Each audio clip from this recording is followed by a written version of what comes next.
Hoy día y en las 4 sesiones siguientes vamos a ver un tema específico de la Ley General de Sociedades, eh, la Junta General de Accionistas, y tengo entendido que es un taller práctico. Entonces la idea es que al final de este taller, luego de las 4 sesiones, podamos tener clara la idea de cómo poder redactar un acta de una junta, sea de una sociedad anónima, una SRL, una sociedad civil, e incluso por la similitud que tienen en cuanto al órgano de la persona jurídica, una IRL. Pero principalmente la redacción, elaboración, presentación, formalización del acta de una junta de accionistas. Es el tema central, pero en torno a él hay todo un conjunto de regulaciones legales, situaciones de registros públicos, vale decir observaciones, precedentes, observancia obligatoria y detalles legales que van a hacer que el tema en sí aparentemente no quede agotado en lo que diga la ley, ¿no? Hay diversas fuentes más de derecho aplicables a la regulación de la Junta de Accionistas. Otra cosa, del enfoque que voy a darles en estas 4 sesiones, va a ser una media hora dedicada o una primera parte dedicada a un aspecto legal relativo a la Junta de Accionistas, la otra parte relativo a los pronunciamientos, observaciones frecuentes o precedentes de observancia obligatoria, que les voy a explicar luego en qué consisten, una suerte de jurisprudencia registral en segunda instancia. Y la tercera parte, aspectos prácticos, situaciones que se hayan podido presentar al momento de, por motivos particulares, han tenido que regularizar, inscribir actos en registros públicos. Entonces, un aspecto legal, un aspecto práctico y un aspecto, digamos, de situaciones jurisprudenciales. Entonces, en la sesión de hoy día vamos a empezar primero con una introducción de lo que es registros públicos. ¿Por qué tiene relevancia para el tema societario? ¿Por qué tiene relevancia para la elaboración de juntas de accionistas? ¿Y por qué a partir de la intervención de registros públicos podemos tener un reglamento del registro de sociedades, que es uno de los registros que forman el Sistema Nacional de Registros Públicos, y en el cual tiene presencia las sociedades y se inscriben las actas de las juntas en ese registro? Entonces hay una norma específica que regula el funcionamiento de este registro societario, digamos. Luego vamos a revisar a través de estas 4 sesiones la regulación que la ley principal en materia societaria, la Ley General de Sociedades, ha dado para las juntas de accionistas o junta de socios, según sea el caso. Y finalmente el aspecto de pronunciamientos en segunda instancia sobre estos temas y observaciones frecuentes sobre este mismo tema.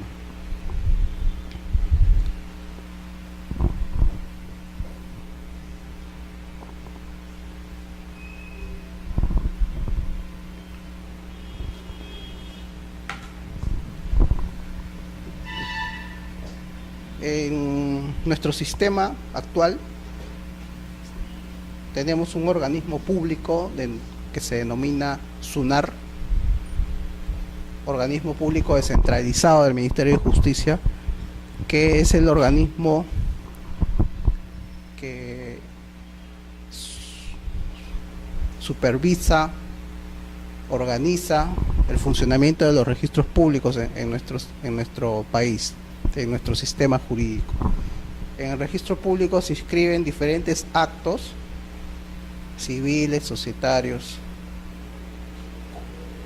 judiciales, en general actos y hechos para ser puestos en conocimiento de terceros, generando con ello una suerte de oponibilidad, publicidad. Uno de los registros que conforman estos registros públicos regulados en el Código Civil es el registro de personas jurídicas. Ahora, otros registros son el registro de propiedad inmueble, el registro de bienes muebles, el registro de personas jurídicas, el registro de personas naturales. El registro de los principios que norman a todos estos registros que son de carácter jurídico, a diferencia de otros registros de carácter administrativo, están regulados básicamente en el Código Civil. El Código Civil establece los principios en virtud de los cuales funcionan todos estos registros. Uno de los registros, como les decía, es el registro de personas jurídicas. Este registro de personas jurídicas tiene a su vez 5 registros que lo integran, entre ellos el registro de personas jurídicas propiamente dicho. ¿Qué se inscribe en este registro? Las asociaciones que están reguladas en el Código Civil, las fundaciones, los comités, las comunidades campesinas, las comunidades nativas. Como se dan cuenta, son personas jurídicas civiles, reguladas en el Código Civil, pero se inscriben en este registro de personas jurídicas. No solo se inscriben como tal, a partir de su constitución, su funcionamiento, sus órganos, y dentro de sus órganos, sus asambleas, sus consejos directivos, sus apoderados.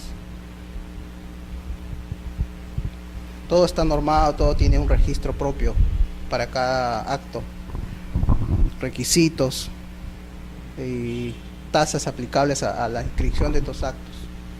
Ahora, este registro de personas jurídicas también está integrado, como les dije, no solo por el registro de personas jurídicas propiamente dichas, sino por el registro de sociedades, que es en donde aterrizamos nosotros.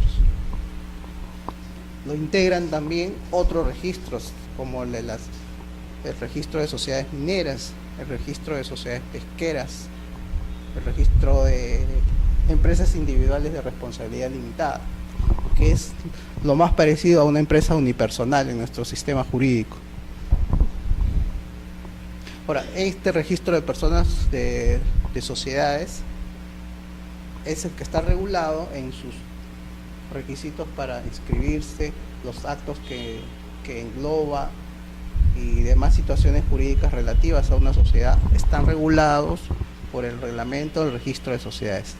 Este reglamento del registro de sociedades es una norma clave para los requisitos que deben observarse al momento de presentar diversos actos en este registro, uno de los cuales, uno nada más, son las juntas de accionistas, porque también tenemos al directorio, que tienen sus propias sesiones, las sesiones de directorio, tenemos la gerencia, que presenta también sus propios actos, el gerente,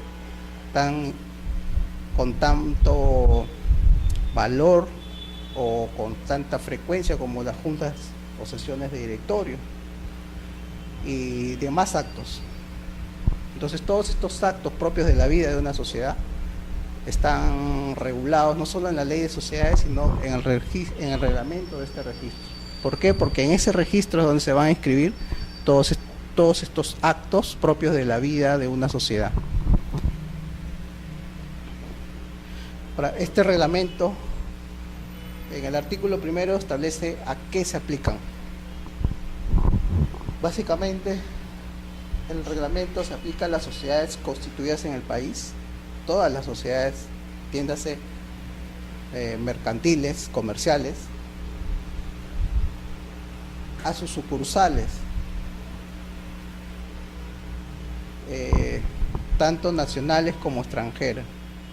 Ojo, estamos hablando de la persona jurídica nacional sus sucursales como las sucursales de sociedades extranjeras. Ya estamos ampliando el universo sobre el cual se aplica esta norma, ¿no? Ya no solo son las sociedades, sino también las sucursales de sociedades extranjeras, las sucursales nacionales y los poderes otorgados por sociedades constituidas o sucursales establecidas en el extranjero.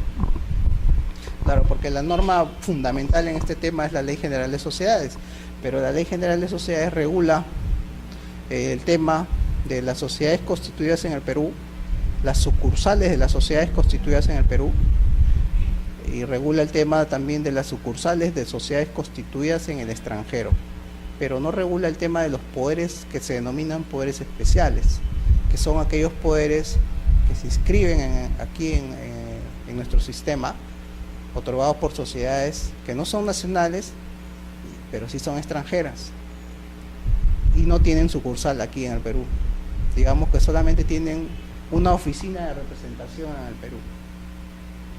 Y sus poderes para actuar aquí en el país se inscriben también en este registro de sociedades, que si queremos ampliar en su denominación sería el registro de sociedades nacionales y de sucursales extranjeras y poderes especiales del extranjero.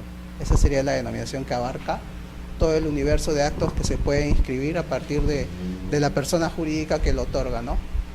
Por eso es importante la norma del artículo 1 de este reglamento, que por el título del reglamento sería solamente aplicable a las sociedades nacionales, no a las sucursales ni a los poderes especiales, ¿no?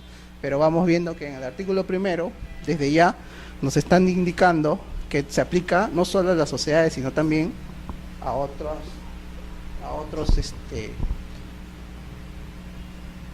supuestos, sucursales y poderes especiales.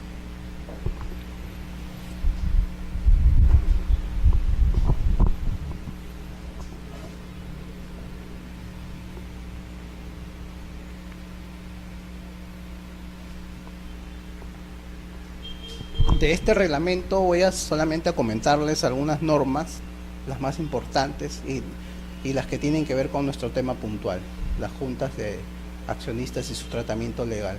Tenemos ya dos normas, entonces hasta ahora tenemos dos temas ya concretos. Primero, ¿qué son los registros públicos? Y dentro de ellos, ¿dónde se ubica nuestro registro de sociedades, que es donde se van a inscribir las actas de junta de accionistas? Primera idea, ¿no?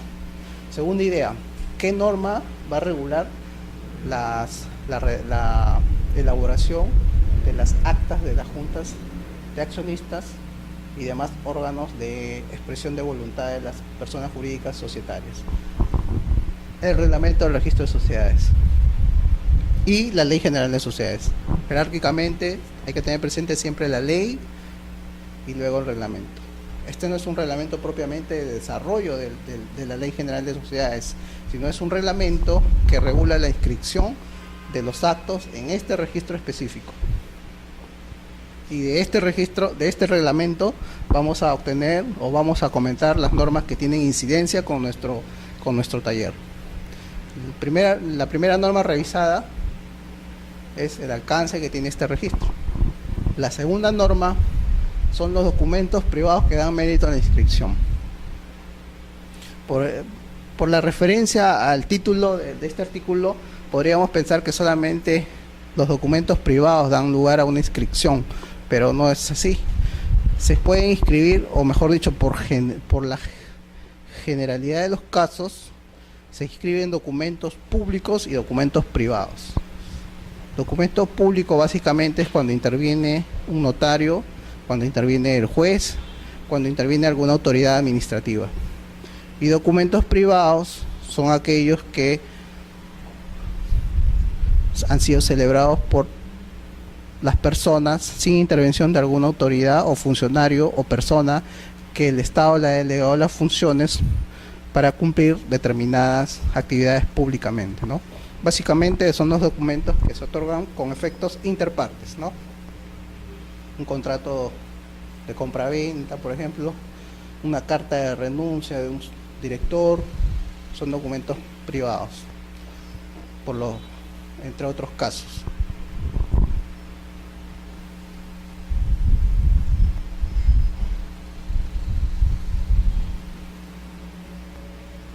Ya.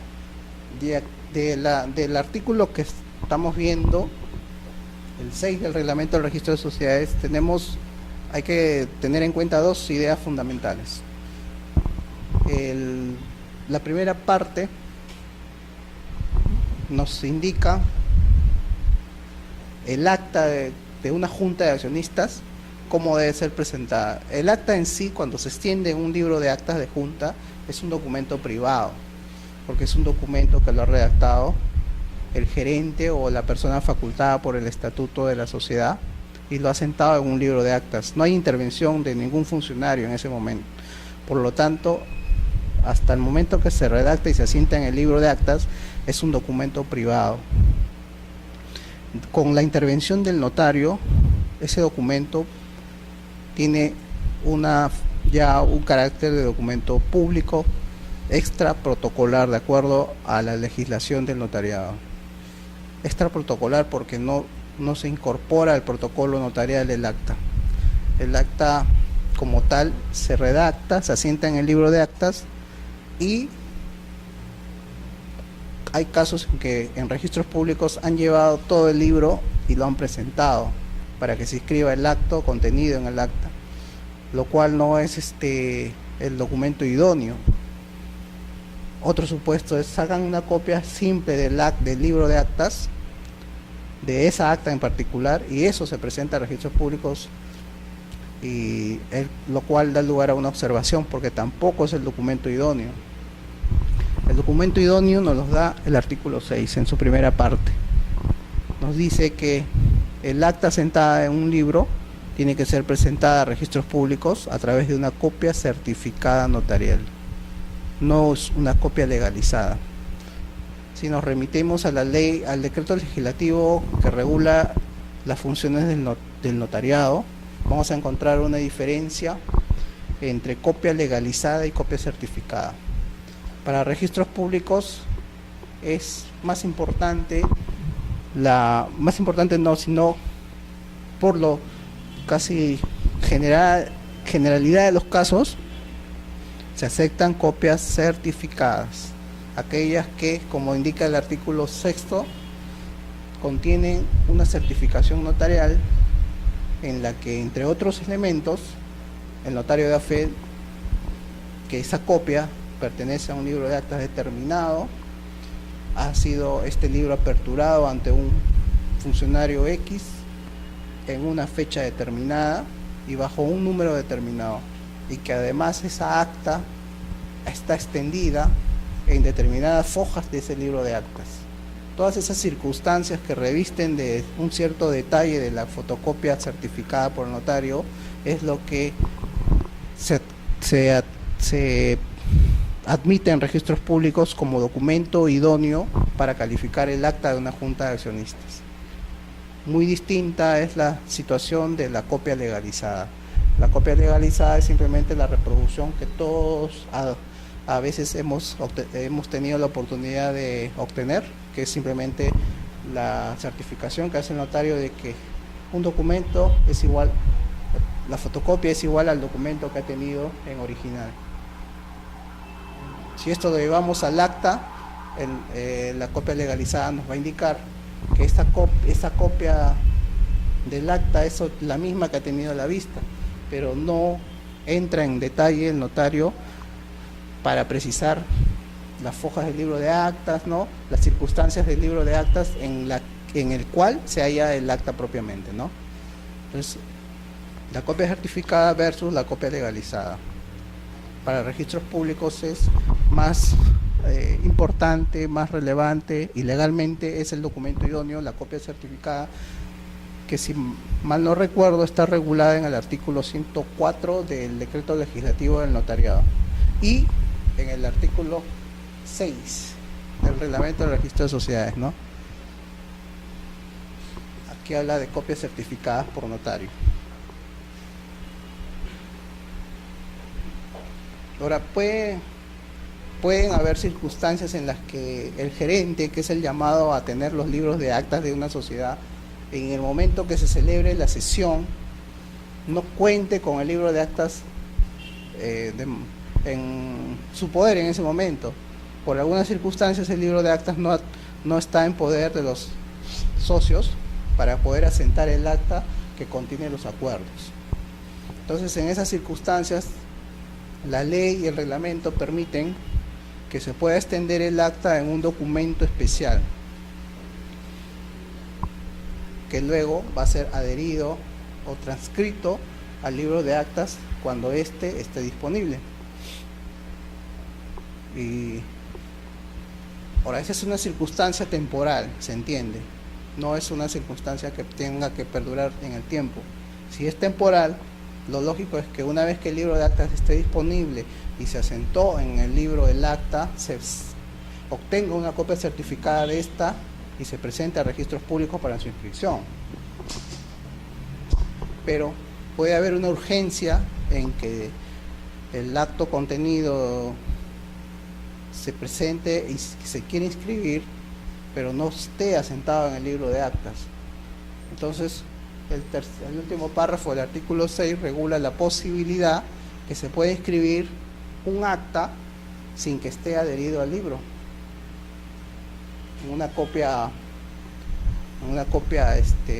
Solamente con una copia, en este caso, sería legalizada.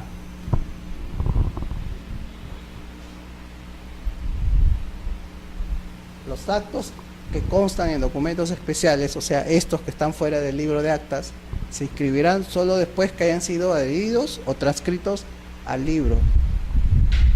Primer supuesto. Pero ¿qué pasa si, dada la urgencia, no se han podido adherir al libro de actas? La última parte dice: excepcionalmente se inscribirán cuando por razones de imposibilidad manifiesta, debidamente acreditadas al criterio del registrador, no resulte posible adherirlos o transcribirlos. ¿Cuáles son esas situaciones? En la experiencia que tengo en registros públicos son muy pocas las situaciones excepcionales que han posibilitado que se inscriba un acta suelta, fuera del libro de actas. La casuística de repente más adelante podrá darnos algún supuesto de ellos, pero la misma norma establece la posibilidad que quede a criterio del registrador entender que es manifiestamente imposible que se pueda adherir al libro de actas un acta, y por eso mismo permitir la inscripción de un acto en un documento especial.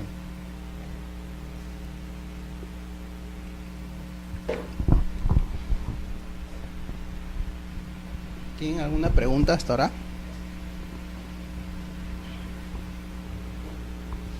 Ya. Entonces, esta es otra norma que hay que tener en cuenta para el tema de qué documento es y qué formalidad debe revestir el documento que contiene los acuerdos de una junta de accionistas.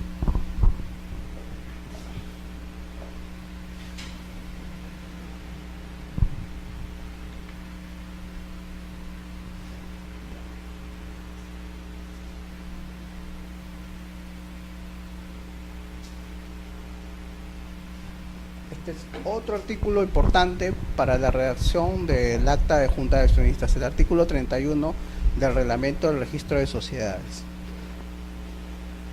titulado Nombramientos y Poderes. En la vida societaria de una persona jurídica, de una sociedad,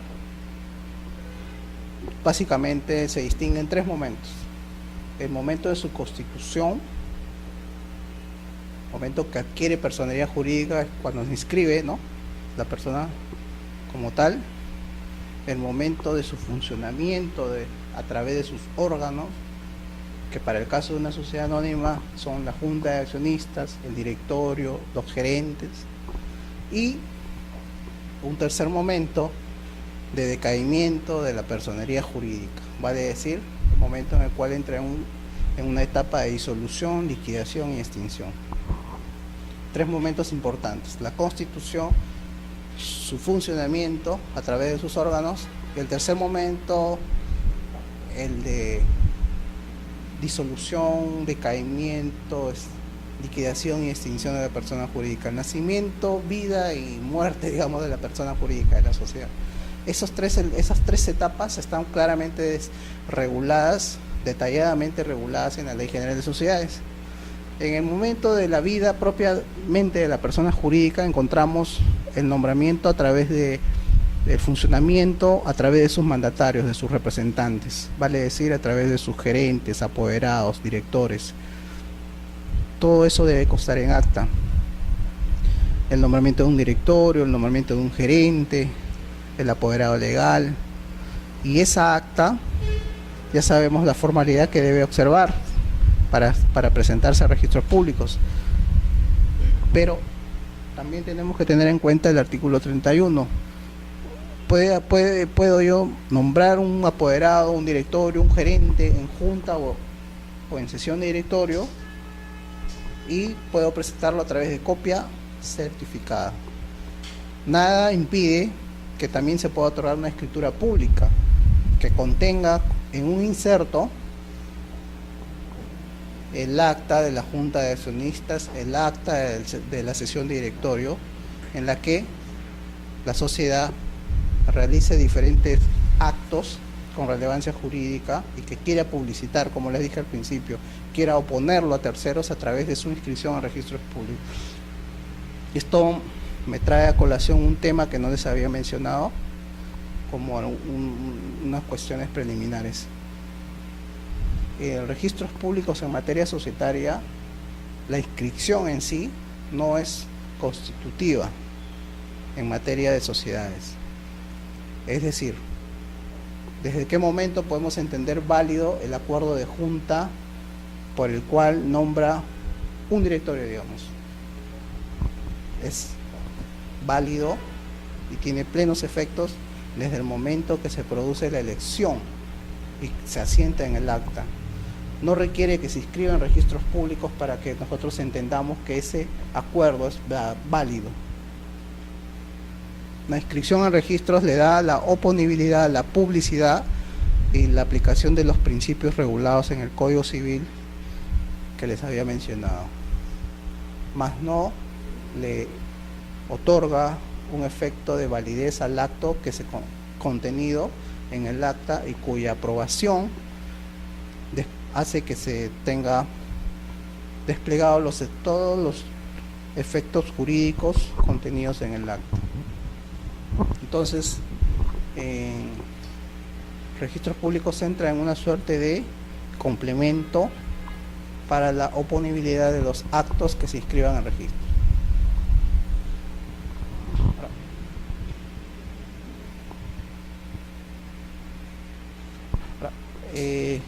Hay diversos mandatarios que son considerados por la sociedad. Los clásicos son los directores, pero también pueden inscribirse no solo los directorios y sus cargos como presidente, vicepresidente del directorio, gerentes, subgerentes, apoderados legales, sino también se inscriben y se asientan en acta los acuerdos relativos a la remoción de estos apoderados, a la renuncia de estos apoderados, al otorgamiento de poderes, a la revocatoria de poderes. Todos esos actos tienen que estar contenidos en un acta, y esta acta tiene que estar otorgada a través de una copia certificada o inserta en una escritura pública. Debe señalarse como requisito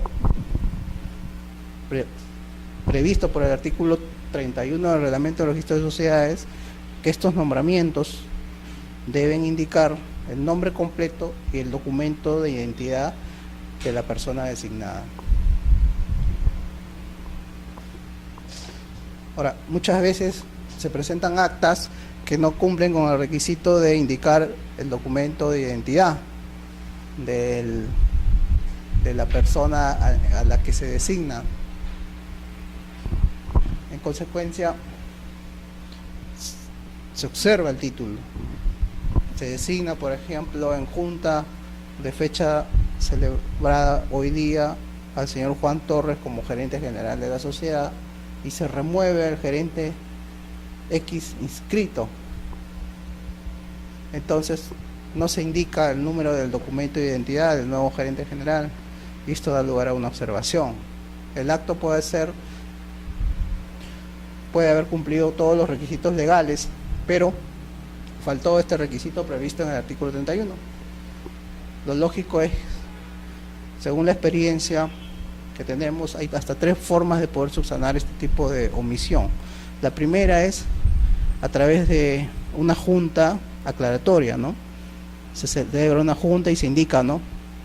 Que por aclarando el acuerdo anterior de junta general se precisa que el documento de identidad del gerente general nombrado es tal. Una primera forma de subsanar esa observación. Otra forma de subsanarla sería vía una reapertura del acta de la junta. O sea, el acta que ya está cerrada, firmada por los concurrentes, nuevamente se abre y con los mismos concurrentes a la sesión primigenia se vuelve a abrir, digamos, el acta y se precisa en ese contexto que el documento de identidad del gerente general es el siguiente y se cierra nuevamente, ¿no?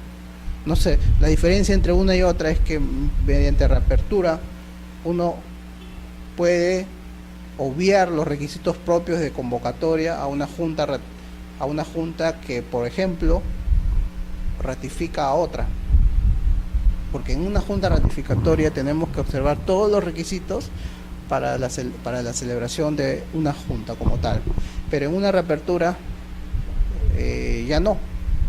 Los mismos accionistas que concurrieron a una junta determinada y cuyo acuerdo fue objeto de observación van a nuevamente abrir para dejar constancia de alguna omisión o de algún error que se produjo en la redacción del acta. De esta manera ya no tienen que observar los requisitos de forma y de fondo que toda junta debe tener presente. Frente a este tipo de observación también cabe que se subsane a través de la presentación de copia legalizada del documento de identidad de la persona que ha sido justamente designada, ¿no? Se adjunta nada más una copia de este documento de identidad y con eso la observación estaría subsanada. Entonces, para el momento de funcionamiento de la vida de la persona jurídica y de los nombramientos que efectúen, hay que tener presente siempre este artículo 31 y los requisitos que deben observarse en la designación de todos los mandatarios.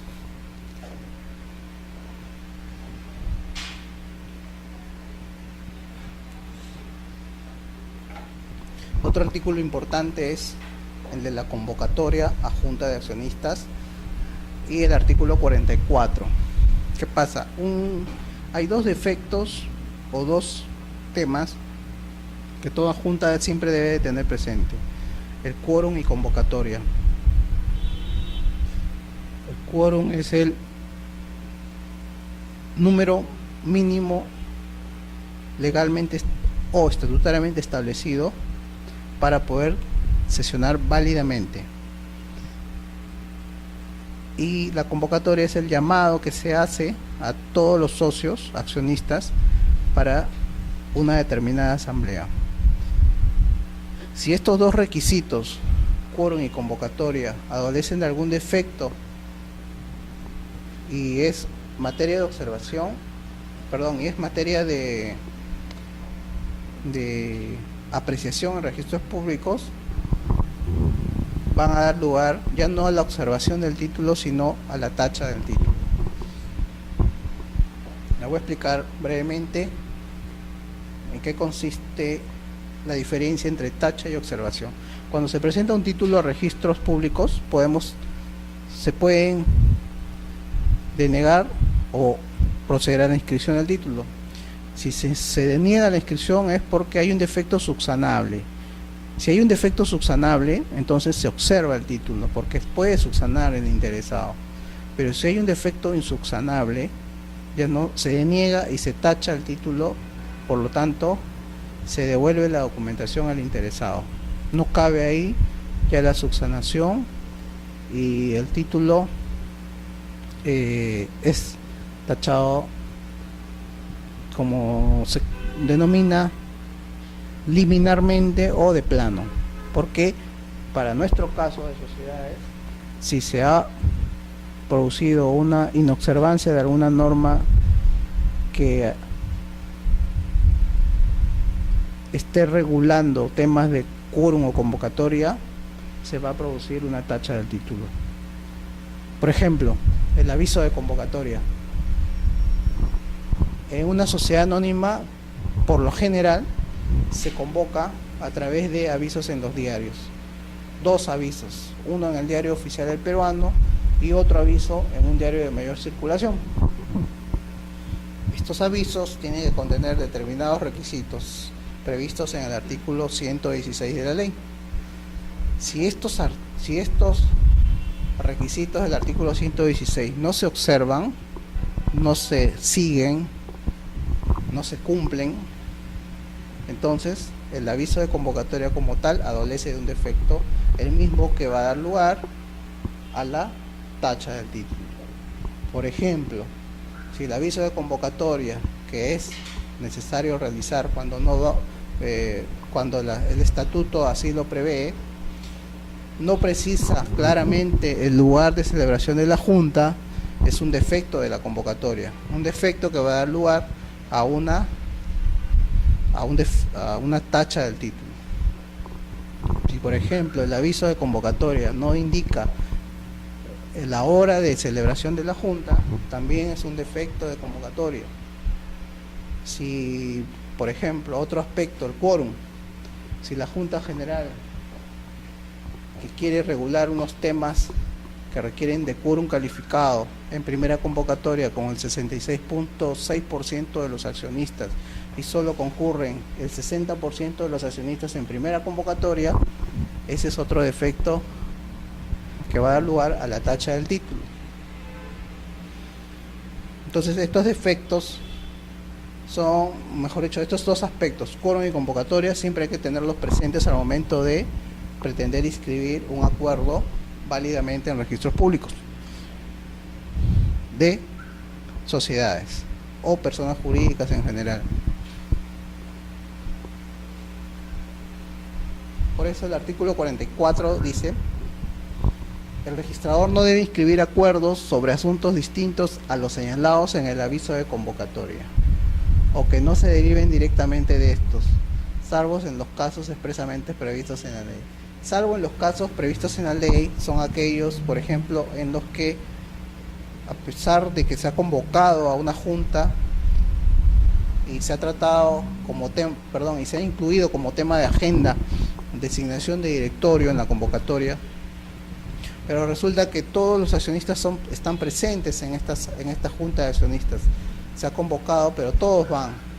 Entonces, si la agenda era solamente nombramiento de directorio, pero los socios reunidos en junta universal, o sea, con la concurrencia de todos ellos, acuerdan que también desean tratar lo relativo al nombramiento del gerente y remoción del gerente, se puede hacer, a pesar que no ha estado previsto en la convocatoria de la junta.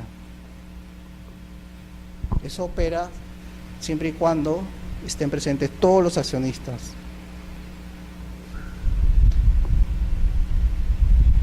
O, por ejemplo,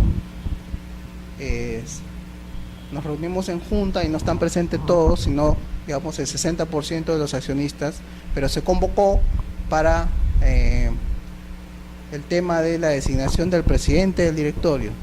Al no estar presentes todos, hay que respetar esa agenda convocada. Si se convocó para una designación de presidente del directorio, el adoptar un acuerdo distinto en junta es algo que contraviene las normas imperativas de la Ley General de Sociedades, y eso también va a ser materia de una tacha sustantiva. Por eso el artículo 44 señala expresamente que no se deben inscribir acuerdos que no se deriven directamente de la convocatoria que ha sido materia de publicación. Ahora, ¿a qué se refiere cuando indica o actos directamente vinculados? Por ejemplo, tenemos una convocatoria junta en la que la materia de convocatoria es designación de presidente y directorio, o designación de nuevo presidente y directorio, nada más. En junta se reúnen y acuerdan nombrar como nuevo presidente y directorio a fulano de tal. Y adicionalmente se acuerda la remoción del anterior presidente y directorio. Un acto va ligado al otro. Si se remueve el presidente y directorio, la consecuencia es que se designe a su reemplazante, al nuevo presidente. Entonces, si bien es cierto la convocatoria, el tema de convocatoria era designación del nuevo presidente, no se va a exigir que la convocatoria indique también como tema de agenda la remoción del presidente anterior. Entonces, la agenda puede simplemente indicar designación de presidente o de nuevo presidente de directorio, entendiéndose como tema vinculado a la remoción del anterior presidente inscrito, ¿no? A eso se refiere el artículo 44. No se deben inscribir actos que no se deriven de estos. Igual, se nombra el tema de convocatoria es designación de gerente o del nuevo gerente general de la sociedad, y podemos tener como tema vinculado la remoción o renuncia del anterior gerente general.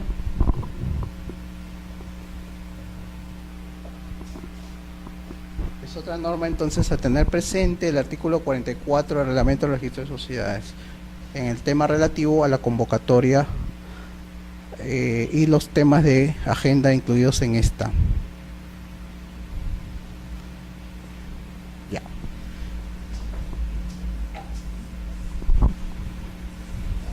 Ahora, en el tema de juntas de sociedades anónimas, sabemos que la ley ha regulado 3 tipos de sociedades: la sociedad anónima ordinaria, la clásica SA, la sociedad anónima cerrada o SAC, SAC, y la sociedad anónima abierta, la SAA. El grueso de sociedades que llegan a registros públicos, que se inscriben, que se constituyen en registros públicos, lo constituye las sociedades anónimas ordinarias, las SA. Pero también hay un grupo importante de sociedades anónimas cerradas, que son las sociedades anónimas familiares, las pequeñas, las que según la ley no pueden exceder de 20 socios. Entonces, este tipo de sociedades tienen una regulación específica en la ley y en este reglamento. Una de esas regulaciones específicas es la relativa a la representación en junta. Como su mismo nombre lo indica, la representación en junta, en principio, en la sociedad anónima cerrada es cerrada. Hay un círculo entre los socios cerrado. ¿Por qué? Porque cabe la posibilidad que un socio no pueda concurrir a una junta de accionistas y deba ser representado por un tercero, por su abogado, por otro accionista. Esta es la norma general. Pero en las sociedades anónimas cerradas, la representación tiene que estar limitada a los socios, entre ellos, o algún familiar del socio. No es posible en principio que el socio de una sociedad anónima cerrada quiera ser representado por un tercero, por un abogado. ¿Por qué? Por la misma naturaleza de la sociedad anónima. Entonces, en este caso, si los socios desean ser representados por terceros ajenos a ellos o a sus familiares, tienen que preverlo expresamente en el estatuto. Muchas veces no lo prevén y celebran actas de junta de sociedades anónimas cerradas en las que un accionista está siendo representado por un tercero. Y de acuerdo a ley y al estatuto, si no lo han previsto, esta representación no cabe. Entonces tienen que modificar su estatuto para que pueda ser representado este socio de una sociedad anónima cerrada por un tercero. Y En consecuencia, cuando el estatuto prevea la ampliación de la representación de los socios en una sociedad anónima cerrada, va a ser válida que en una junta de una SAC, un tercero que no es familiar ni es accionista pueda ir representando a un socio. La inobservancia de este tipo de requisitos en un acta va a dar lugar a una observación. No da lugar a una tacha porque es un defecto subsanable. ¿Cómo lo podemos subsanar?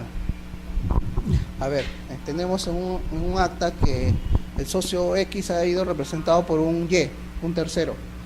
Se observa el título y resulta que este Y en realidad es un familiar del socio X. Entonces nos pueden presentar copia certificada de la partida correspondiente que acredite el vínculo familiar entre uno y otro, ¿no? De repente el Y es padre del accionista, es hermano del accionista, es el hijo del accionista, entonces queda acreditado el entroncamiento familiar y por lo tanto salvada esta limitación para que un socio no pueda ser representado por un tercero. O digamos pues el socio Y,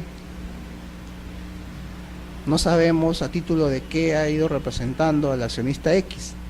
Se observa el título y se le indica que el estatuto no ha previsto la ampliación de terceros respecto de sus accionistas, pero mediante declaración jurada del gerente general de esta sociedad, él nos indica que esta persona Y en realidad es un familiar del accionista X, a pesar que no lo acredite con una partida correspondiente, ¿no? De acuerdo al Código Civil, las partidas del registro del Estado Civil acreditan plenamente lo que ellas indiquen. Si nos presentan una copia certificada de una partida de matrimonio, acredita plenamente el acto del matrimonio y consecuentemente la calidad de cónyuges de dos personas. Por ejemplo, una señora representa a un joven. Observamos porque no sabemos quién.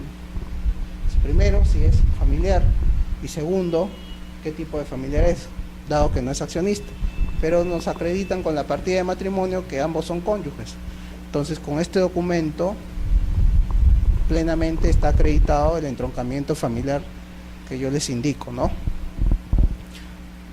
Entonces, hay dos maneras de salvar una situación como esta ante una observación: indicando con la partida que son familiares, o mediante declaración jurada del gerente general indicando esta situación, sin necesidad de presentar una partida que acredite pues el entroncamiento familiar entre uno y otra persona.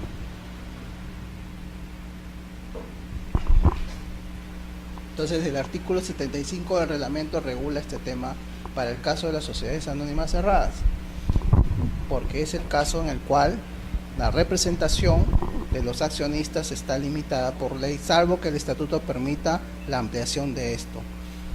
Está limitado la representación a otro accionista o a su cónyuge o parientes dentro del segundo grado de consanguinidad. Justamente en el último párrafo está lo que les señalaba respecto a la declaración o constancia del gerente general, indicando las circunstancias señaladas en el párrafo anterior. Es decir, que de alguna manera hay un vínculo entre una persona y otra, cuando no se desprende del acta, porque a veces redactan su acta y dicen pues el señor fulano X representado por el señor Sutano, no indican nada más. Verificado el estatuto, no se advierte que la representación haya sido extendida a terceros y se observa el título. Pero hay otras actas en las que indican al señor Sutano debidamente representado por su padre, el señor fulano. Entonces, con esa indicación nada más, su padre, su hijo, su hermano, su cónyuge, ya no hay motivo para observar, porque nos está indicando el entroncamiento familiar entre un socio y un familiar, o entre un socio y otro socio. Entonces, en esos casos de limitación limitada, representación limitada, se cumple con lo que establece la ley para el caso de las sociedades anónimas cerradas, ¿no?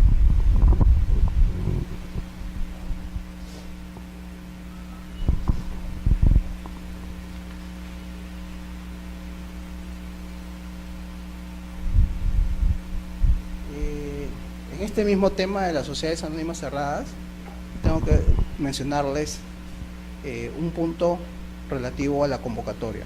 La convocatoria en este tipo de sociedades es distinta a la convocatoria prevista por la ley para las sociedades anónimas ordinarias. Para las SA, la convocatoria por ley debe ser principalmente por diarios, a través de avisos en el diario oficial y en un diario de mayor circulación. Esto rige para las sociedades anónimas ordinarias, las SA. El estatuto puede prever para las SA. El estatuto puede prever que adicionalmente se convoque a través de esquelas o de otro mecanismo de notificación personal de los socios, ¿no? Pero esta es obligatoria. En las SAC, la convocatoria ya no es a través de avisos, o mejor dicho, obligatoriamente ya no es a través de avisos como las SA, es a través de un mecanismo de convocatoria personal, vale decir, principalmente a través de esquelas. Como son pocos, la legislación, el legislador ha entendido que el medio de convocatoria eficaz es a través de cualquier constancia que acredite que ha tenido conocimiento o ha sido notificado el accionista de la realización de la junta, distinto a un aviso. La clásica convocatoria puede ser a través de esquelas con cargo de recepción. He visto pocos casos en los cuales el estatuto prevé que se convoque en una sociedad anónima cerrada a través de cartas notariales. Entiendo que es por lo costoso que implicaría este sistema, que para cada junta convocarlos a los socios, que como máximo son 20, a través de cartas certificadas notarialmente, ¿no? Entonces optan por la convocatoria a través de cartas, pero con cargo de recepción simple, ¿no? Recibido, punto, nada más. Fecha y hora de recepción. Es un mecanismo. También pueden prever, yo creo, en un estatuto que sea convocado a través de correo electrónico, los socios, ¿no? Con cargo, eso sí, con la constancia que tiene el gerente, el gerente o el presidente del directorio, de que este correo ha sido recepcionado por su accionista, ¿no? ¿Cómo acreditar eso en registros públicos? Bueno, con lo que establece el artículo 75. No es necesario que registros públicos acrediten con las esquelas de convocatoria que se ha cumplido con esta, sino con una declaración jurada, una constancia del gerente general, con firma legalizada de él, indicando que la convocatoria a una determinada junta en la que no han asistido la totalidad de accionistas se ha efectuado conforme al estatuto y al 245 de la ley de sociedades, obteniéndose pues los cargos de recepción o cualquier otro medio que indique que ésta ha sido recepcionada por el accionista. Entonces, este es un documento que para el caso de una sociedad anónima cerrada o para el caso de una SRL, la ley y el reglamento han previsto que sea el mecanismo obligatorio principal para convocar a juntas. El medio personal de convocatoria. ¿Y cómo se acredita que se ha convocado? Estamos viendo el tema que les dije que era fundamental, quórum y convocatoria. Este es uno de los aspectos de convocatoria. ¿Cómo se acredita la convocatoria en una SAC o en una SRL? A través de una declaración jurada del gerente en la que se indique que se ha cumplido pues con convocar a los socios a través de las esquelas correspondientes, a través del correo electrónico correspondiente o a través de la carta simple correspondiente. Cualquier medio de notificación personal. La diferencia con la SA salta a la vista, ¿no? Un aviso que se entiende conocido por todos los socios versus la esquela de convocatoria con cargo de recepción y de manera personal comunicada a los socios, ¿no? Entonces hay que tener presente para la redacción de la, perdón, para el tema de la convocatoria de Junta General de una sociedad anónima cerrada o de una SRL, lo previsto en el artículo 76 de este reglamento.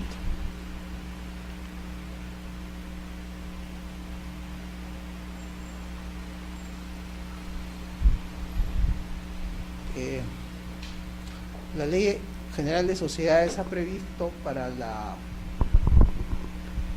Hasta ahora estamos viendo los temas vinculados a juntas presenciales, en las que los accionistas se han reunido en una asamblea, ¿no? Se ha redactado el acta, se ha insertado en el libro correspondiente, se ha obtenido copia certificada notarial del acta y se ha presentado a registros públicos. Pero también la ley ha previsto el supuesto en los cuales los socios no concurren a la asamblea porque el estatuto así lo ha previsto. Ha permitido que ellos puedan estar presentes a través de mecanismos que permitan su presencia, como por ejemplo el mecanismo virtual de los asistentes a esta sesión, digamos, virtualmente están presentes. Igual en las juntas de accionistas, la ley ha previsto que los socios puedan estar presentes virtualmente. La redacción del acta en este caso debe, mejor dicho, los requisitos que debería observar una sesión no presencial de accionistas son los mismos que los requisitos previstos para una sesión presencial, con la particularidad que debe ser siempre redactada por la persona que ejerció de secretario en este tipo de sesiones. Por ejemplo, si hoy estamos reunidos en una sesión no presencial, debe haber una persona, el secretario encargado de la redacción de esta acta, quien debe dar fe, entre otros, de lugar de celebración de esta sesión no presencial, que digamos para efectos jurídicos se precisa un lugar y una fecha determinada, ¿no? Quiénes fueron los socios que estuvieron presentes y quiénes fueron los socios que estuvieron de manera virtualmente presentes, ¿no? Y qué acuerdos se adoptaron, y él mismo cerrar el acta como dando fe que estos acuerdos efectivamente fueron otorgados por socios que estuvieron presentes de manera virtual y teniendo los mismos efectos que un acta de una sesión presencial. El artículo 77 justamente regula los requisitos que deben observar este tipo de actas de juntas no presenciales. Ahora, el estatuto debe regular qué mecanismos van a utilizarse para estas sesiones. El mecanismo clásico por excelencia que utilizan las sociedades es el mecanismo de la videoconferencia. En una misma sesión pueden estar presentes desde diversos puntos del país o del extranjero los socios a través de una videoconferencia. Se redacta un acta señalando, entre otros elementos, que ese mecanismo ha sido el utilizado para celebrar la junta. Otro mecanismo que normalmente utilizan en las sociedades es el de la comunicación telefónica. Se comunican el secretario, el gerente da fe que los directores, los socios que están en la ciudad de Arequipa o en Santiago de Chile han estado presentes a través de la comunicación por el hilo telefónico. Entonces, lo que establece el artículo 77 es que en el acta de este tipo de sesiones se dejará constancia del lugar, fecha y hora en que se realizó, ¿no? Los medios utilizados para su realización, lo que les estoy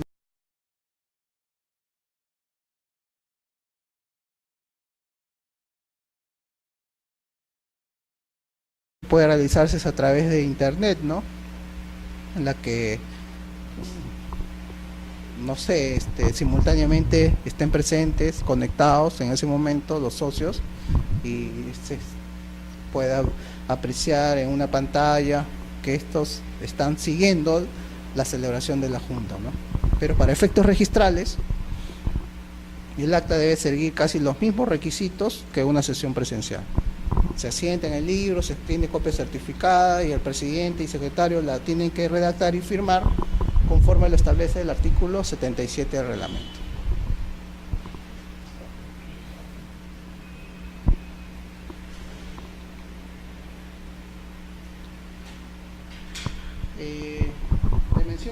artículo 94 porque, como les había dicho, para una SRL también es aplicable en mucho lo que estamos hablando de las sociedades anónimas cerradas.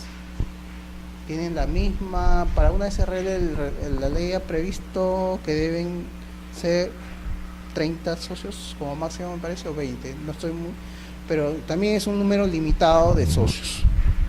Su forma de convocatoria es la misma. Es otro tipo de sociedades, tienen algunas particularidades que les voy a indicar luego, pero en lo esencial tengan presente que la forma de redacción del acta de una junta de sociedad anónima cerrada o de responsabilidad limitada es la misma. Por eso el artículo 94 del reglamento del registro de sociedades establece que para las sociedades comerciales de responsabilidad limitada, las disposiciones de este reglamento relativas a sociedades anónimas van a ser aplicables en lo que sea pertinente.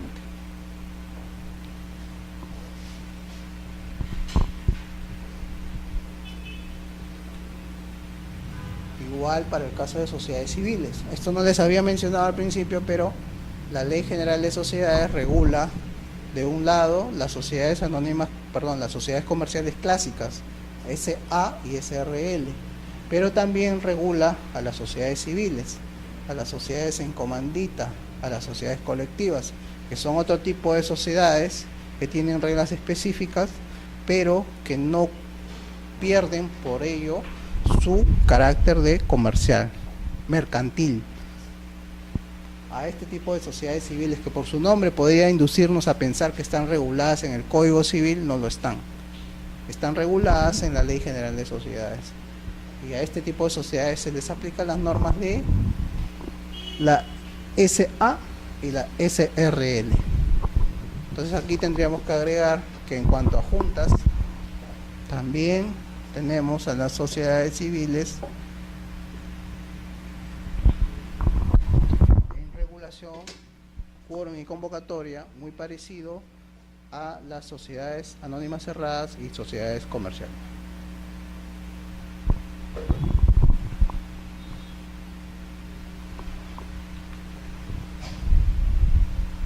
Hasta aquí hemos visto las normas más saltantes, más importantes, que mayor observancia tenemos que tener al momento de las juntas en relación al reglamento del registro de sociedades. Un primer bloque de normas. Un segundo bloque de normas van a ser las que regula la Ley General de Sociedades.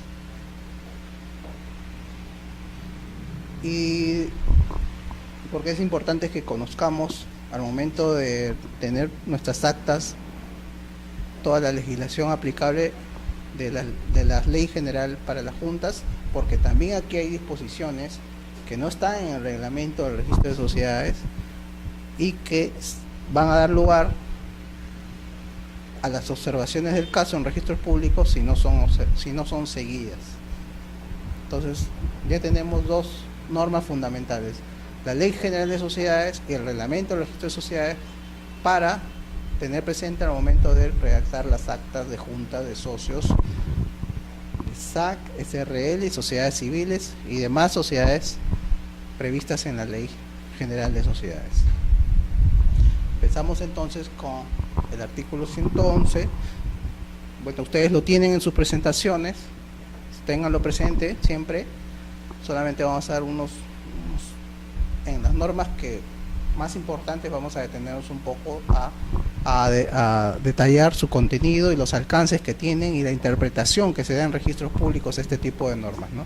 El artículo 111, ténganlo presente porque regula el concepto de sociedades, el concepto de junta, de qué se entiende por junta. Básicamente deben ustedes tener presente que una junta es el mecanismo de expresión de voluntad de la persona jurídica. No es un órgano permanente de la sociedad, es un órgano temporal, voluntario, y que por esta razón, a diferencia del directorio, por ejemplo, que es un órgano permanente desde que es elegido hasta que cesa en su cargo, la Junta de Accionistas hay que convocarla. Por eso es importante las normas relativas a convocatoria. Hay que convocarla para que los socios se reúnan y esto se da en determinados supuestos legalmente previstos en la ley. La Junta no es permanente.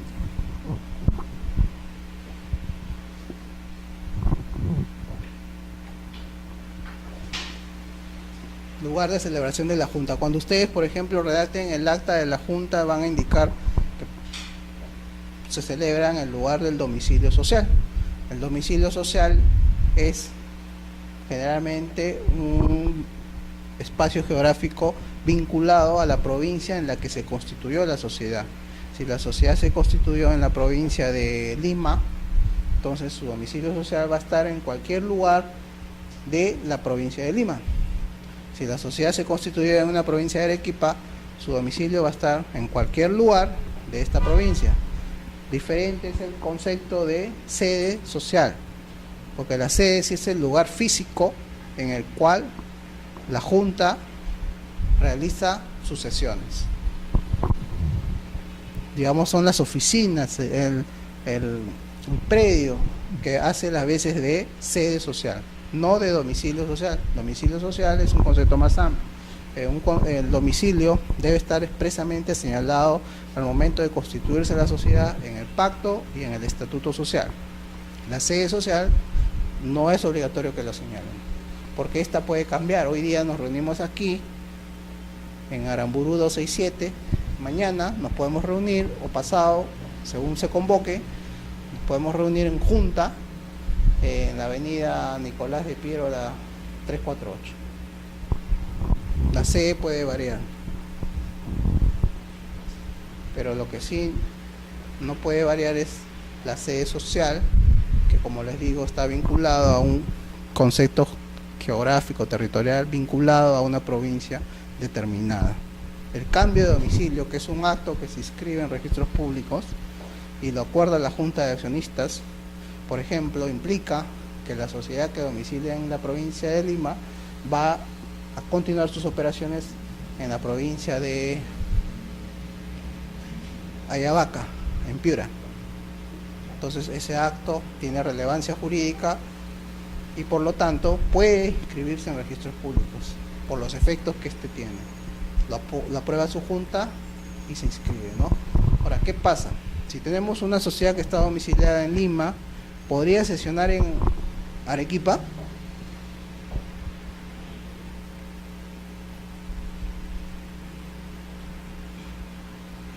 Podría hacerlo siempre y cuando el estatuto lo permita.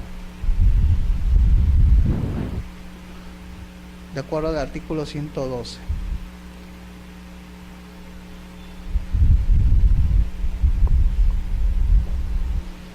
Si no lo permite el estatuto, creo yo que debería ese título observarse. Si el estatuto no ha previsto que pueda sesionar en Arequipa y lo hacen, estarían contraviniendo su estatuto, ¿no? Por eso el artículo 112 es claro al momento de indicarles que, salvo que el estatuto prevea la posibilidad de realizarla en lugar distinto. Ahora, hay una norma del reglamento del registro de sociedades curiosa, no se las he mencionado, creo, que establece que si están reunidos en junta universal, o sea, todos los socios en un lugar distinto al domicilio social, ese acuerdo es válido. Pero eso lo señala el reglamento del registro de sociedades, no lo señala la ley. Por eso es importante que en algunos aspectos tengamos presente lo que regula el reglamento y lo que regula la ley. Desde mi punto de vista ha ido el reglamento un poco más allá de lo que la ley señala, ¿no? Pero bueno, está ahí la norma y es posible, creo yo, a pesar que el estatuto no lo ha permitido, que sesionen en Arequipa siempre y cuando sea una junta universal.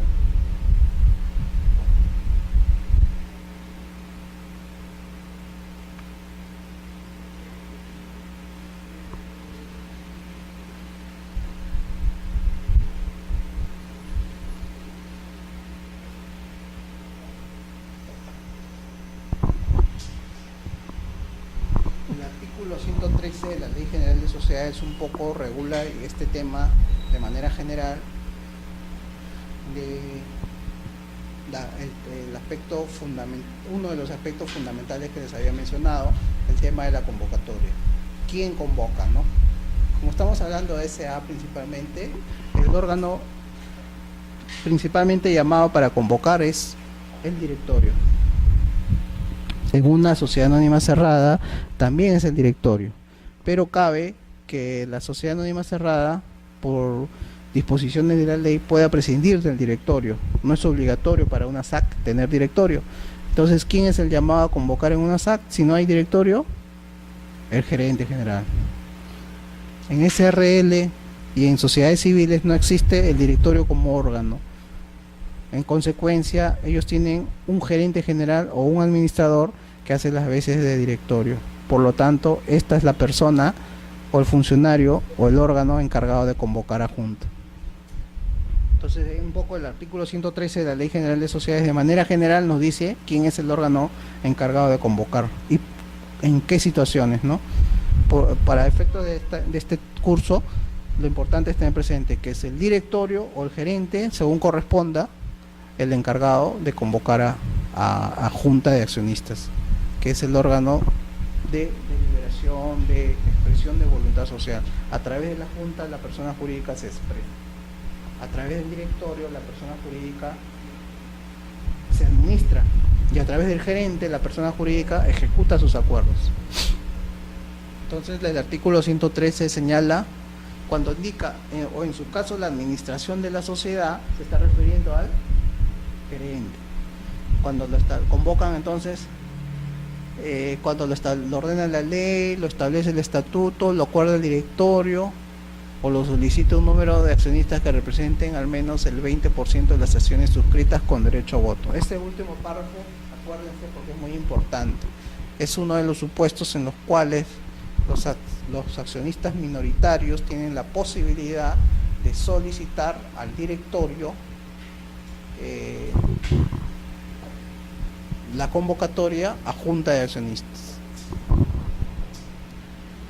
Si el estatuto prevé que sea el 30%, esa disposición es inválida porque estaría dejando de lado un poco a los accionistas minoritarios. El estatuto puede señalar porcentajes menores, pero no mayores a ese 20%. Porque si no estarían dejando un poco de lado este derecho de los accionistas, que al menos en 20% de ellos puedan solicitar la convocatoria a junta de accionistas.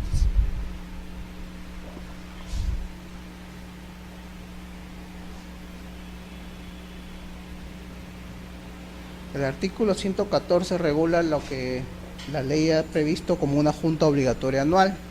Y a continuación el artículo 115 regula la competencia de las juntas no obligatoria, digamos. La diferencia entre una y otra junta es solo por el tema de la periodicidad de su celebración. La Junta General es una sola. La ley ha querido ordenar un poco en el 114 y en el 115, que tienen ahí en su presentación, la periodicidad, y que por este mismo tema de periodicidad, las materias que pueden ver una y otra, pero la Junta es una sola. Entonces, para temas de efectos de lo que estamos comentando ahora, celebración de juntas, forma de convocatoria, formalidades del acta y quórum, vamos a ver que no difiere mucho entre uno y otro tipo de junta.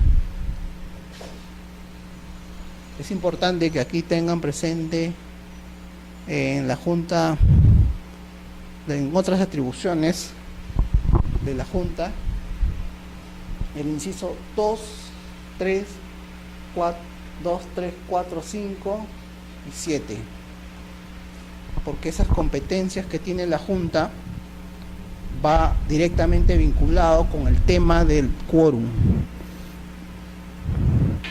Esos temas se ven en juntas de quórum calificado. Los demás se ven en quórum, en juntas que tengan un quórum simple o no calificado. Eso lo vamos a ver más adelante. ¿Y por qué es importante determinar cuándo tenemos una junta con un quórum calificado y cuándo con un quórum simple? Por el tema de quórum, justamente, el quórum en la junta. Ya no convocatoria, sino quórum. Las materias a tratar en esta por las juntas de accionistas relativas, por ejemplo, a aumentar o reducir el capital social, van a ser de un quórum especial. Entonces eso es lo que a grandes rasgos nos dice el artículo 114 y 115, las competencias de una y otra junta, que en el fondo son las mismas, que solamente varían en la oportunidad de su realización. La pregunta que se hace las personas es: ¿qué pasa si no se realiza la junta obligatoria anual dentro del plazo previsto en la ley? ¿Qué sanción acarrea? ¿Que si se hace fuera de ese plazo es la nulidad de la junta? No. Simplemente la junta obligatoria anual está regulada en la ley de una manera dispositiva, no imperativa. El hecho que no se realice la junta en el plazo previsto en la ley no acarrea ningún tipo de nulidad de la junta celebrada con posterioridad a este plazo. De ahí digamos, la base del principio según el cual estamos hablando de una junta única, que por distintos plazos de realización la ley ha querido distinguirlas. Que fuera fuera de este plazo realizar una junta obligatoria anual no determina en modo alguno que ya sea imposible o nulo el hecho que se celebre fuera del plazo. Entonces, para eso es importante tener el presente el 115 y las competencias de la junta, que antes, en la anterior Ley General de Sociedades, se establecían como juntas extraordinarias y ordinarias. Esa distinción con la nueva ley ya no cabe tenerla presente, porque la nueva ley ha querido optar por el sistema de denominar a la junta obligatoria anual y a las juntas ordinarias, que vendrían a ser simplemente la junta que se celebra en cualquier momento, como de hecho sucede en la práctica, ¿no? La junta se celebra en cualquier momento, inclusive a mediados de año podemos tener presente una junta obligatoria anual que por ley se realiza dentro del primer trimestre siguiente al ejercicio económico, ¿no?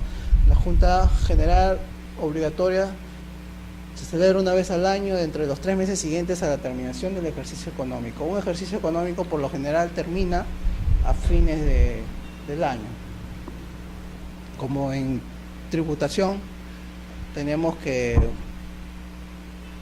un periodo anual, por ejemplo, para determinación del impuesto predial, se tiene presente todo el año anterior, que termina el 31 de diciembre, el ejercicio termina el 31 de diciembre y sobre ese periodo se tributa. Igual, el ejercicio económico termina en el 31 de diciembre de cada año. Se entiende que dentro de los 3 meses siguientes, a fines de marzo, debe celebrarse la junta obligatoria anual.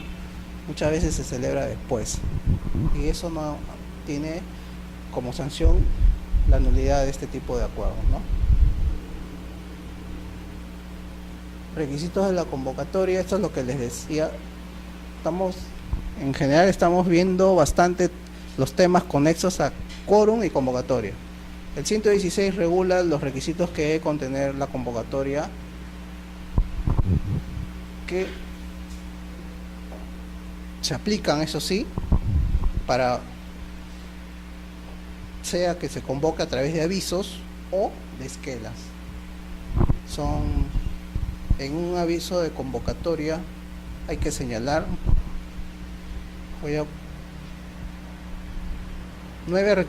de la lectura del 116, ustedes pueden deducir hasta 9 requisitos. El primero de ellos es el relativo a la anticipación de la convocatoria, ¿no? La fecha de publicación del aviso. El segundo de ellos es la denominación de la sociedad que está convocando. El tercero es el órgano al cual se convoca, que es la Junta. El cuarto es el día o fecha de realización de la Junta. El quinto es la hora. El sexto es el lugar. El séptimo es a la agenda. El octavo es si procede o no el llamamiento a segunda sesión o a segunda fecha para la celebración de la Junta.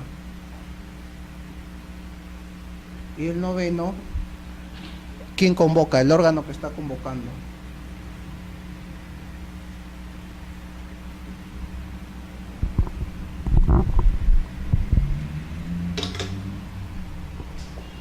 Esos 9 requisitos, en buena cuenta, es lo que nos está diciendo el artículo 116, que deben contener todo aviso de convocatoria, sea que se haga por esquelas de convocatoria, como por ejemplo para una SAC, o sea que se efectúe la convocatoria a través de avisos. Cuando redacten o envíen al diario el aviso de convocatoria, tengan presentes estos requisitos, porque basta que uno de ellos no se cumpla o se cumpla defectuosamente, puede dar lugar a la tacha del título.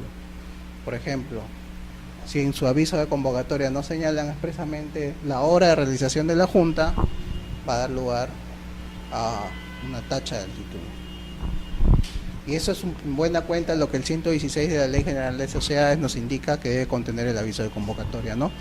Fecha de publicación, denominación de la sociedad, Los Tres Palos S.A. está convocando a una Junta General de Accionistas, no a una sesión de directorio, el día tal, lunes 24 de marzo, a horas 9 de la mañana, en el lugar, quiere decir, aquí no es el domicilio social, sino es el lugar, sede social o cualquier otro donde se va a celebrar la Junta.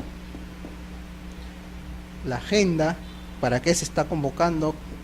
Para remover al directorio, para otorgar poderes, para nombrar un gerente legal. Si es que o no van a celebrarse en segunda convocatoria, porque el quórum varía de acuerdo a si es primera o segunda convocatoria. En un mismo aviso pueden convocarse para 2 fechas, como también pueden no hacerlo. Pero si es que lo hacen, en el aviso tienen que convocar cuándo se va a realizar esa segunda fecha. Y también qué órgano está convocando. Eso es importante, porque si es una sociedad anónima con directorio, no procede que lo convoque el presidente del directorio de la Junta. No procede que convoque el gerente general. Entonces, eso es lo que el 116 tienen que tener presente para efectos de la celebración de una Junta y los requisitos que deben observarse al momento de la presentación de un título que contenga un aviso de convocatoria.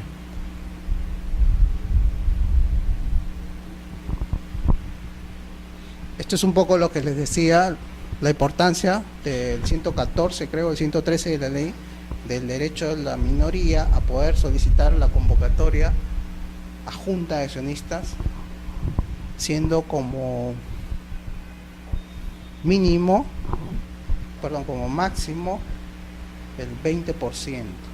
Puede ser menos, pero no más de este porcentaje, el que estatutariamente se haya previsto para posibilitar la convocatoria a solicitud de accionistas.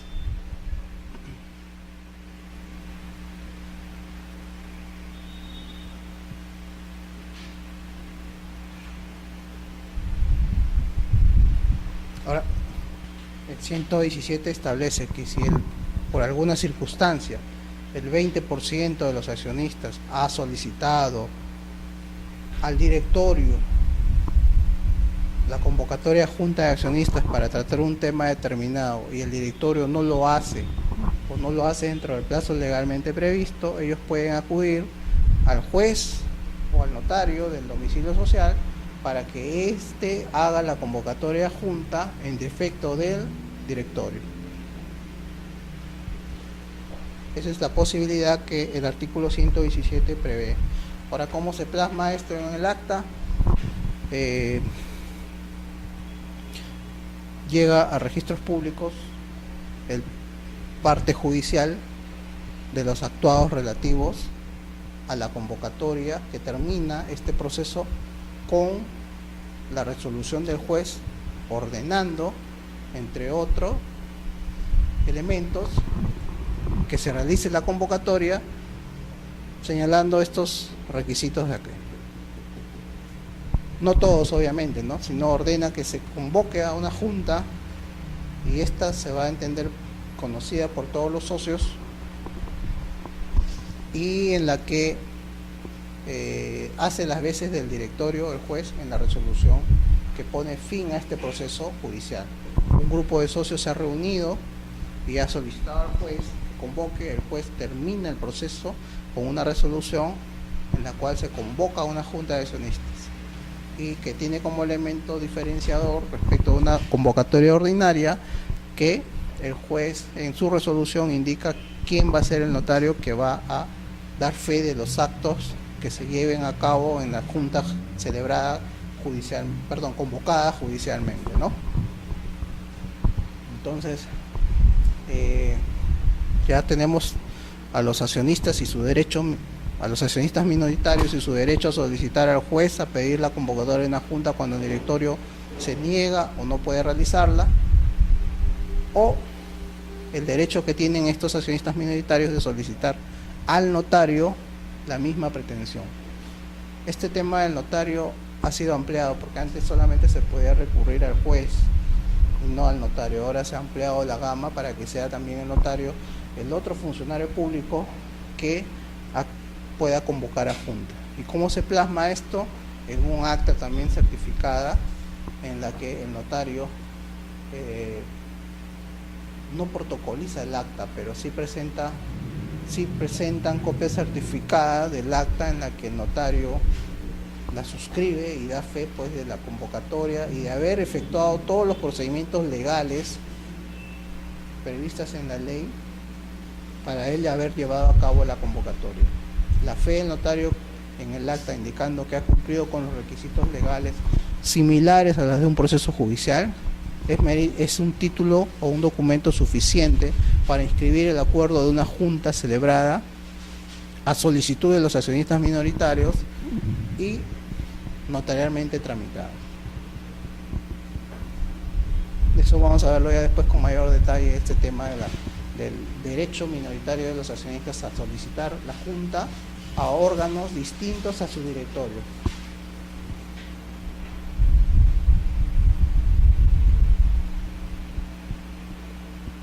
Esto es el artículo 118 de la ley, regula un poco lo que se estaba señalando, que en un mismo aviso podemos señalar si la junta se va a celebrar en una segunda sesión, en una segunda oportunidad, o si esta segunda posibilidad de sesión se va a realizar a través de un nuevo aviso.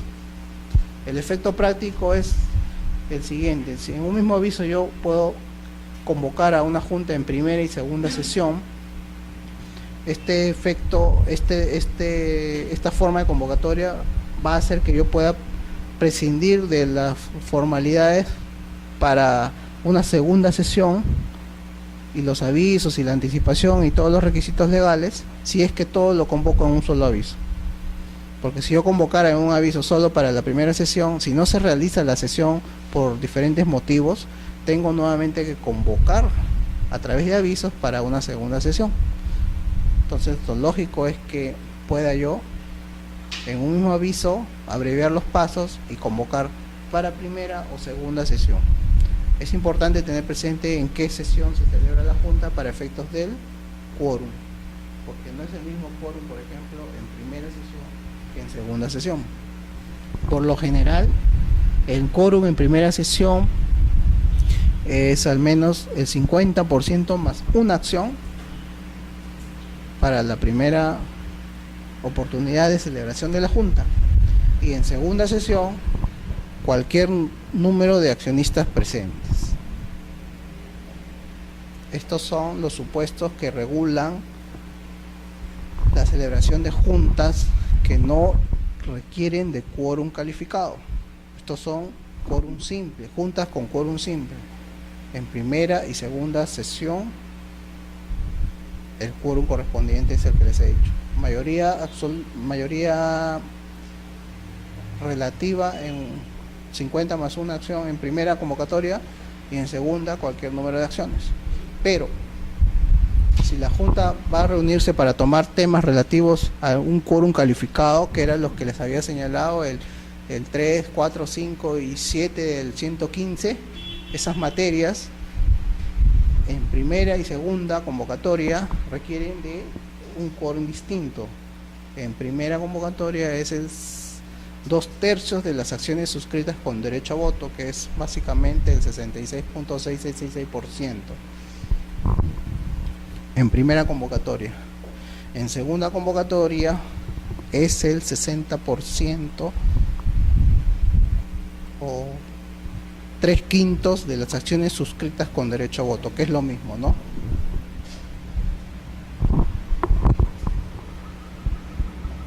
Dos tercios en primera y 3/5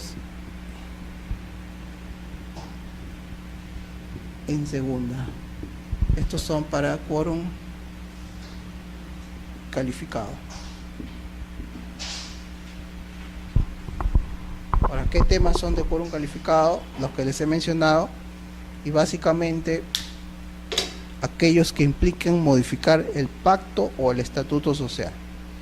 Por ejemplo, un nombramiento de directorio no implica modificar el estatuto.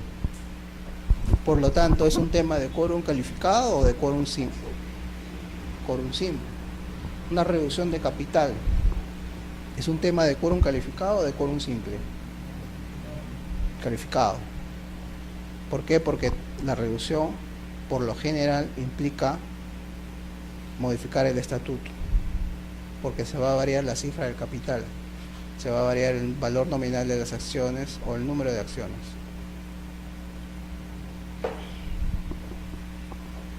Entonces el artículo 118 posibilita que en un mismo aviso se pueda también convocar a una junta de accionistas o que se haga a través de un nuevo aviso si es que no se previó esa posibilidad.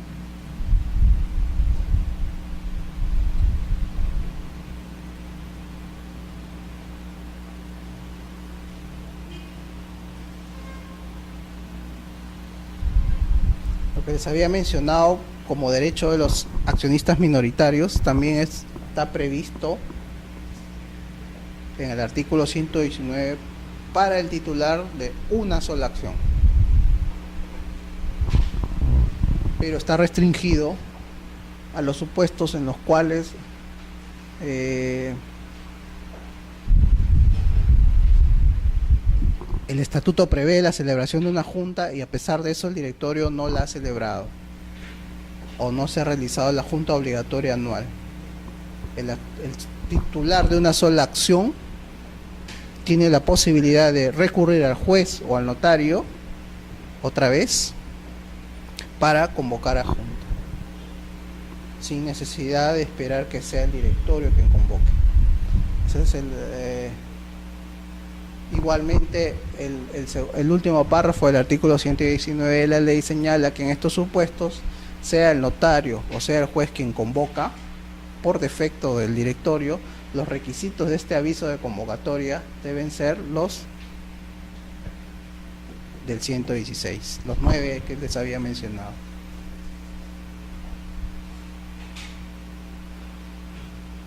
La Junta Universal es importante que la tengamos presente, es aquella que o no se convocó o habiéndose convocado están presentes todos los accionistas. Primer supuesto: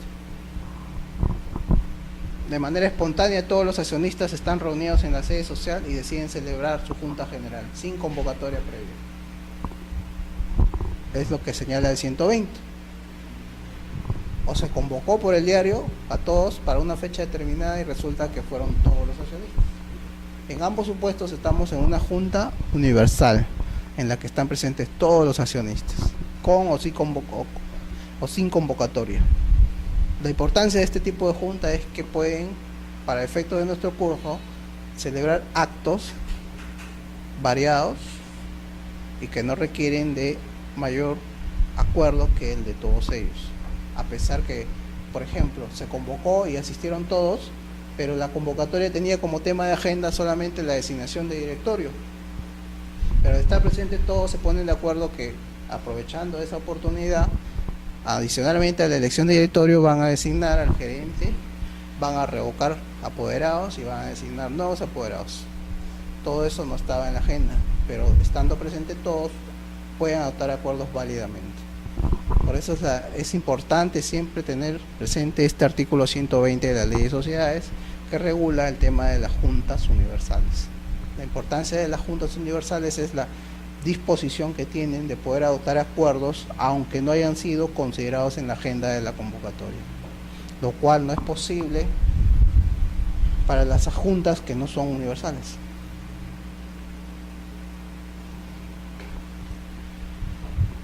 Bien, hasta aquí les he dado un panorama de las normas reglamentarias que regulan las juntas, de la ley, algunas normas de la Ley General de Sociedades que regulan las juntas o tienen incidencia relativa a las juntas.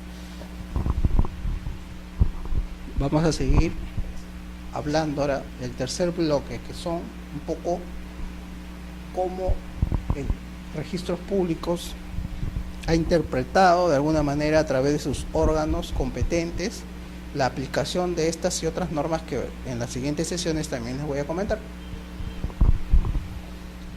Pero antes es preciso que les mencione un poco la organización jerárquica. Judicialmente tenemos dos instancias, ¿no? Varias, digamos más de dos instancias: un juez de paz letrado, un juez de primera instancia, una corte superior y hasta una corte de casación, que no es instancia, pero las menciono para efectos de un poco introducirlos al tema de cómo esto que está en el ámbito jurisdiccional, en el ámbito administrativo, en registros públicos tenemos dos instancias. Una primera instancia es el registrador y una segunda instancia es el tribunal registral. A través de las normas del proceso contencioso administrativo, lo resuelto en segunda instancia por el tribunal puede ser visto en sede judicial. Ahora, el tribunal en segunda instancia resuelve de manera definitiva en el ámbito administrativo los temas de su competencia y que generalmente están vinculados a las observaciones que hacen los registradores y que el interesado apela ante el tribunal.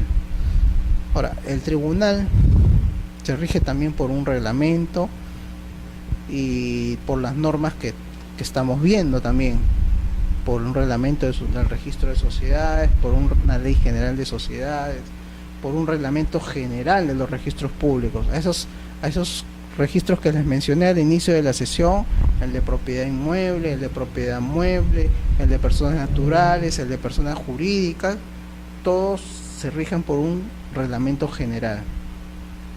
Y todos los registradores de estos registros tienen como segunda instancia al tribunal registral. Este tribunal emite en algunos casos una suerte de plenos jurisdiccionales. Como la Corte Suprema de nuestro país a veces emite plenos jurisdiccionales sobre determinados temas, los vocales del tribunal registral se reúnen en plenos, en sesiones, y emiten algunos enunciados que se denominan precedentes de observancia obligatoria. ¿Para quiénes? Para los registradores. ¿En qué consisten estos precedentes? Son una suerte de directivas respecto de determinadas normas que han sido interpretadas por el tribunal y que es obligatorio seguir este tipo de interpretación por los registradores. Determinadas normas de procedimiento registral pueden ser interpretadas de diferentes maneras por los operadores registrales. Entonces el tribunal, para evitar una suerte de dar predictibilidad a la institución registral, señala a través de algunos plenos o reuniones de los vocales del tribunal registral, algunos fijan algunos precedentes o criterios de interpretación de normas registrales. Hay desde el 2002 a la fecha muchos precedentes, muchos criterios de interpretación, y yo les voy a comentar los que en estas 4 sesiones, algunos de los precedentes que se han dictado para el tema que nos ocupa, las juntas y la celebración de sus órganos de expresión de voluntad, sea junta de accionistas o junta de socios. En los precedentes se han tocado temas relativos a quórum y convocatoria y actas de juntas. Eso también lo vamos a comentar. Eso es entonces un poco lo que es este tema de los precedentes, ¿no? Habíamos visto hasta ahora un poco una fuente de derecho, que es la fuente legislativa. Ahora vamos a ver otra fuente de derecho, que es la jurisprudencia, en este caso la jurisprudencia administrativa. También les voy a traer más adelante algunas de las observaciones más frecuentes. Ahora, estos precedentes, estos enunciados, estos criterios de interpretación se publican en el diario oficial del peruano de manera obligatoria, para que lo conozcan todas las personas. En un segundo pleno, porque hasta la fecha son más de 100 plenos que se han realizado de manera periódica, se realizó en noviembre del 2002, está vigente todavía el pleno, ¿no? Se publicó en el peruano el 22 de enero del 2013, ya hace más de 10 años. Pero en este pleno, por ejemplo, el tribunal fijó un criterio de interpretación relativo a la calificación del quórum en las actas de la Junta de Accionistas. ¿Qué pasaba? En varios supuestos, el título que contenía o el acta que contenía la Junta de Accionistas era observado por el registrador a fin de que se acredite la calidad de accionista de los presentes en una determinada junta. ¿Cómo acreditarlo? Eso no bastaba con que se indique en el acta que fulano titular de tantas acciones, sutano titular de tantas acciones, sino que se requería adicionalmente que se acredite que efectivamente eran ellos accionistas de esta sociedad. Como ustedes saben, de acuerdo a la ley, la titularidad, la propiedad de las acciones se inscriben no en registros públicos, sino en un registro que tienen las sociedades de manera privada, de manera interna, que es el libro matrícula de acciones o el libro registro de acciones, donde se inscriben, entre otros actos, quiénes son titulares de las acciones.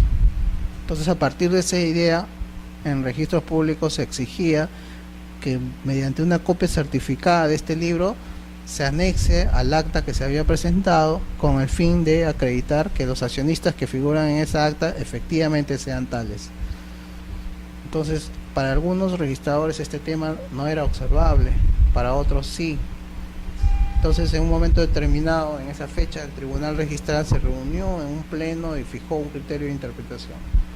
Para este tipo de actos no es necesario que se acredite la titularidad de las acciones, bastando que en el acta de la Junta se indique nada más el nombre de la persona accionista y el número de acciones con las que concurre, para que se entienda que con esto es válida la representación de estos socios en una determinada junta. Entonces, a partir de ahí, a pesar de que no existe una norma expresa sobre este tema, ¿no? Ya tenemos, si no hay una norma expresa y hay una observación en ese sentido, ya el interesado, el usuario, ya tiene un precedente en el cual sustentar que esa observación no tiene fundamento. Ahora, en todo precedente que vamos a comentar, siempre hay una referencia a una resolución o más de una resolución. En sí, esas resoluciones lo que han hecho es fallar en el sentido de la sumilla del precedente. Entonces, ¿qué señaló para nuestro tema el Tribunal Registral del año 2003 en un criterio que está vigente a la fecha? Que tratándose de la calificación de junta de accionistas de sociedades anónimas, no se debe exigir la presentación del libro matrícula de acciones para verificar el tema importante que les mencioné, el quórum en una junta, bastando para ello que solamente se consigne en el acta el titular de las acciones y el número de acciones con las cuales concurre.